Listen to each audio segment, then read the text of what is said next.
Many of you have heard of MOOCs.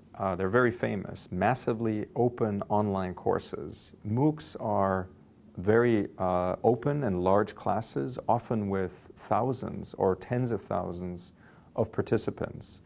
And MOOCs are essentially a big movement to really democratize education. SPOCs are a little different. So 1684-842 was run as a SPOC, which stands for Small Private Online Course. So like a MOOC, a SPOC is also offered online. You can take it in person in a classroom at one of the hosting universities, or you can take it entirely online. It's really up to you. It's small because we have a few dozen students instead of thousands. And it's private because in order to take the class, it's by invitation. In this particular instance, we had two universities that co-sponsored this class. One is MIT, and the other one is called EPFL, École Polytechnique Fédérale de Lausanne in Switzerland, which is also quite active in the world of online education. The way fundamentally that a SPOC works is that you have the course management system at each of the hosting universities and institutions, and you essentially post the same materials, the lectures, the readings, the exercises. You post them in parallel at each of the hosting universities.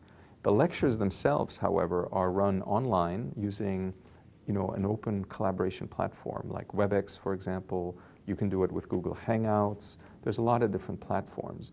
And this is important because it is important to have live connections between the faculty and the students, but also the students amongst themselves can discuss.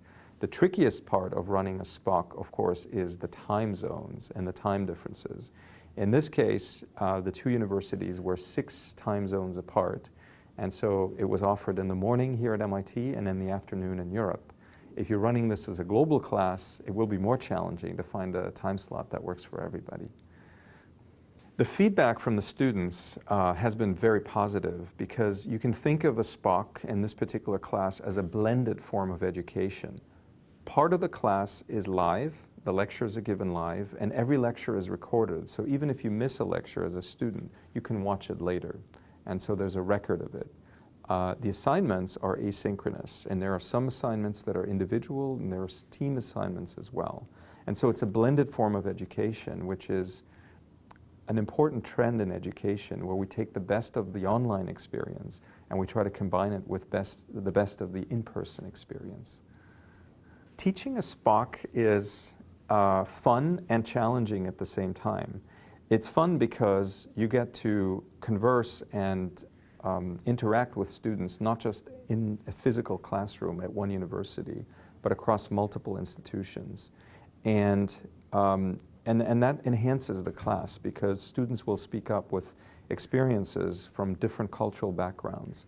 But it's also challenging because you have to keep track of what's happening at multiple places, and you have a mix of students from different backgrounds and different institutional constraints as well. And so it's both challenging and fun.